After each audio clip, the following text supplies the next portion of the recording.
అసలు మన జీవితంలో అన్నింటికన్నా విలువైనదేంటి? కాని అదే మనం చాలా ఈజీగా వేస్ట్ చేసేది కూడా. అదేనండి టైం. ఈరోజు మనం ఆ సమయం అసలు విలువేంటో తెలుసుకుని దాన్ని మన చేతుల్లోకెలా తెచ్చుకోవాలో చూద్దాం. ఒక్క క్షణం ఆలోచించండి. ఈ ఆఫర్కి ఎవరైనా సరే అంటారా? ఛాన్సే లేదు కదా. అంటే మన జీవితంలో ఒక్క రోజు విలువ 100 కోట్ల కన్నా చాలా చాలా ఎక్కువ. మరి ఇంత విలువైన సమయాన్ని మనం ఎందుకు ఇంత సింపుల్గా పాడు చేస్తున్నాం? సరే, ఈరోజు మనం ఏం తెలుసుకోబోతున్నామో చూద్దాం. ఫస్ట్, సమయమే అసలైన సంపద అని ఎందుకంటారో చూద్దాం. ఆ తర్వాత కాలాన్నే గుర్రంలా ఎలా నడపాలో నేర్చుకుందాం. అసలు మనం టైంని ఎందుకు వేస్ట్ చేస్తామనే కారణాలు తెలుసుకుని దానికి సొల్యూషన్గా టైం బాక్సింగ్ అనే పద్ధతిని చూద్దాం. ఫైనల్గా మన గోల్స్ని స్మార్ట్గా ఎలా మార్చుకోవాలో చర్చిద్దాం. సో ఇది మన జర్నీ. ఓకే, మనం మొదటి భాగంలోకి వెళ్ళిపోదాం. సమయం అసలైన సంపద అంటే టైంని ఏదో గాలిలో కలిసిపోయే విషయంలా కాకుండా మన దగ్గరున్న అతిపెద్ద ఆస్తిగా ఎలా చూడాలనేది ఇప్పుడు తెలుసుకుందాం.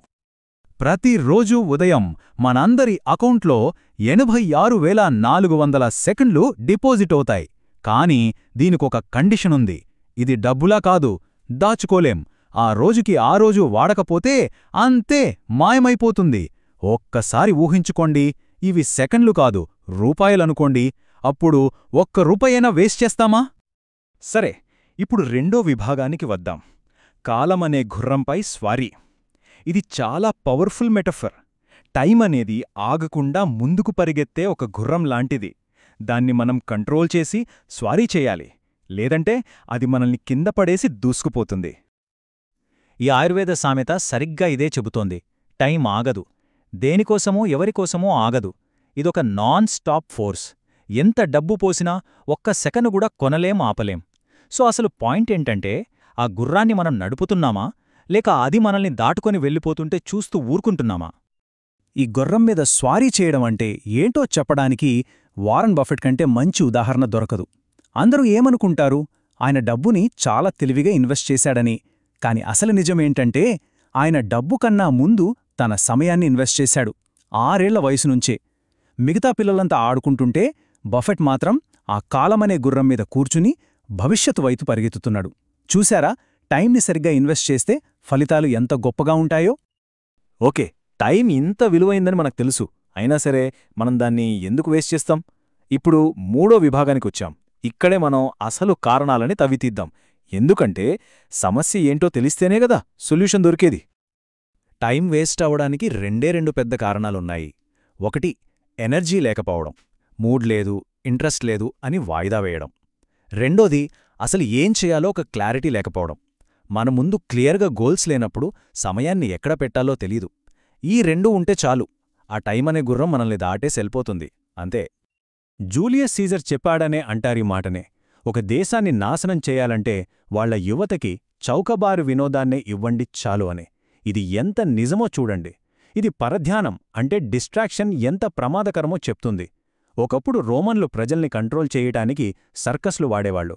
మరి ఈరోజు ఆ సర్కస్లే మన ఫోన్లల్లో, సోషల్ మీడియా, ఓటీటీల రూపంలో ఉన్నాయి. అంతే తేడా. చూడండి, మనం ఏమనుకుంటాం, నెలకి ₹199 సబ్స్క్రిప్షన్ పెద్ద ఖర్చేం కాదులే అని. కానీ అసలు మనం కట్టే విల అది కాదు. రోజుకి 3 గంటలు సోషల్ మీడియాలో గడిపితే దాని నిజమైన విలువ నెలకు ₹20,000 పైనే. అంటే మనం చెల్లిస్తున్నది డబ్బు కాదు, మన జీవితంలో అత్యంత విలువైన సమయం, మన ఏకాగ్రత. షాకింగ్గా ఉంది కదా? సరే, ఇప్పటిదాకా సమస్యల గురించి మాట్లాడాం. ఇప్పుడు సొల్యూషన్ గురించి మాట్లాడుకుందాం.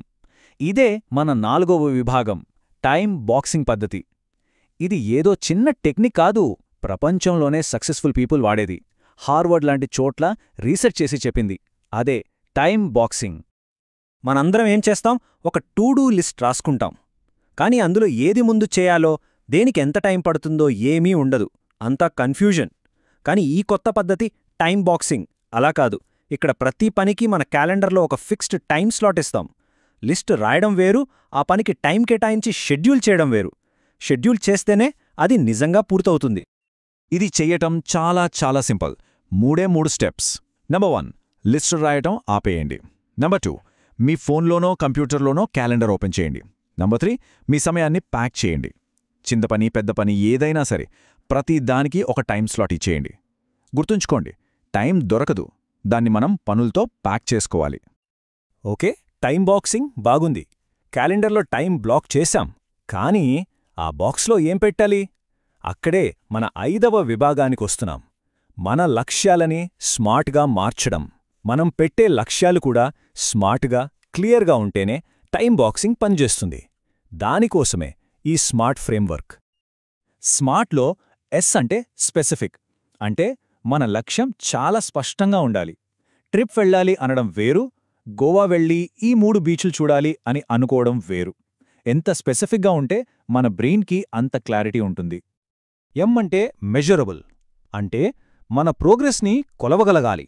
నేను బాగా చదువుతా అనడం కాదు, రోజు 1 గంట చదువుతా లేదా వారానికి 2 చాప్టర్లు పూర్తి చేస్తా అని కొలమానం ఉండాలి.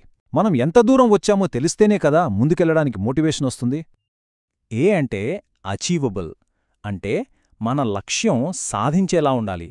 ఛాలెంజింగ్గా ఉండొచ్చు, కాని అసాధ్యంగా ఉండకూడదు. నెలకు 1,00,000 సంపాదిస్తూ వచ్చే నెలలో 1,00,00,000 సంపాదించాలి అనుకోవడం అచీవబుల్ కాదు కదా.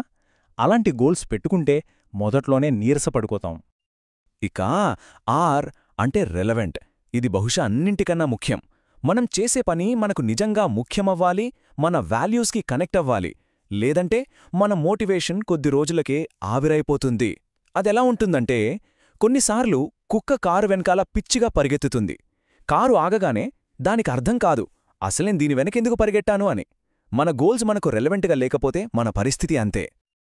ఫైనల్గా టీ అంటే టైం బౌండ్. ప్రతి లక్ష్యానికి ఒక స్టార్ట్ డేట్, ఒక ఎండ్ డేట్ ఉండాలి.